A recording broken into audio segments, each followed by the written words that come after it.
അസ്സലാമലൈക്കും. ഇന്ന് സൂപ്പറായിട്ടുള്ള വെജ് കുറുമയുടെ റെസിപ്പിയാണ്, വെജിറ്റബിൾ കുറുമ.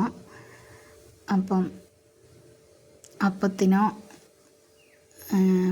പത്തിരിക്കോ പൊറോട്ടക്കോ പൂരിക്കോ എന്തിനു വേണമെങ്കിലും കൂട്ടാൻ പറ്റുന്ന ഞാനിവിടെ സൂപ്പറായിട്ടുള്ള ഒരു കറിയാണ്. ക്യാരറ്റ്, കിഴങ്ങ്, ബീൻസ് ഇവയാണ് എടുത്തിരിക്കുന്നത്. അപ്പം തേങ്ങ അരച്ച് ചേർക്കാനുണ്ട്. കുക്കറിലോട്ട് ഗ്രീൻ പീസ് ആദ്യം ഒരു 2 വിസിലിന് വേവാൻ വെക്കുന്നുണ്ട്. കൂടുതൽ വെള്ളം ഒഴിക്കേണ്ട. ഗ്രീൻ പീസിൻ്റെ മുകളിലോട്ട് വരുന്നവരെ ഒരു ഗ്ലാസ് വെള്ളം ഒഴിച്ചാൽ മതി. അപ്പോൾ 2 വിസിലിന് അത് വേവാൻ വെക്കുന്നുണ്ട്. അത് വെന്തിട്ടുണ്ട്. അപ്പോൾ അതിലോട്ട് ഇനി ഈ അരിഞ്ഞ് വെച്ചിരിക്കുന്ന വെജിറ്റബിൾസും 2 പച്ചമുളകും ചേർത്ത് കൊടുത്ത് വീണ്ടും 2 വിസിലും കൂടി വെക്കുന്നുണ്ട്. ഒരു സവാളയും 2 പച്ചമുളകും കൂടി ചേർത്ത് കൊടുക്കുന്നുണ്ട്.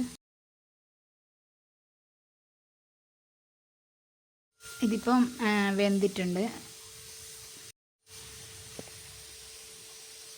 വെന്ത കൂട്ട് ഞാനൊരു വേറൊരു ഉരുളിയിലോട്ട് മാറ്റുന്നുണ്ട്.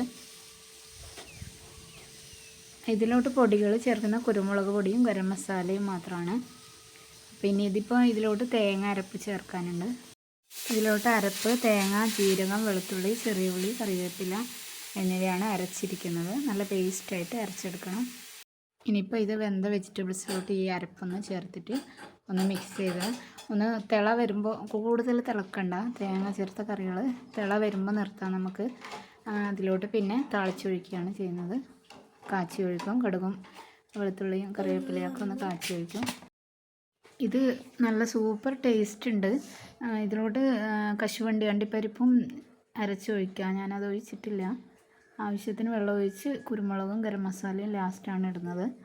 പച്ചമുളക് നമ്മൾ അരക്കുമ്പോഴും ചേർക്കുന്നുണ്ട്. 2-3 അരക്കുമ്പോഴും 2 കറിയിൽ വേവിക്കുമ്പോഴും ഇടുന്നുണ്ട്. അപ്പോൾ അതിൻ്റെ ഒരു എരിവുണ്ടാവും. പിന്നെ കുരുമുളകിൻ്റെയും ഗരം മസാലയുടെ എരിവും കൂടി ആകുമ്പോൾ നല്ല സൂപ്പർ ടേസ്റ്റ് ഉണ്ട്.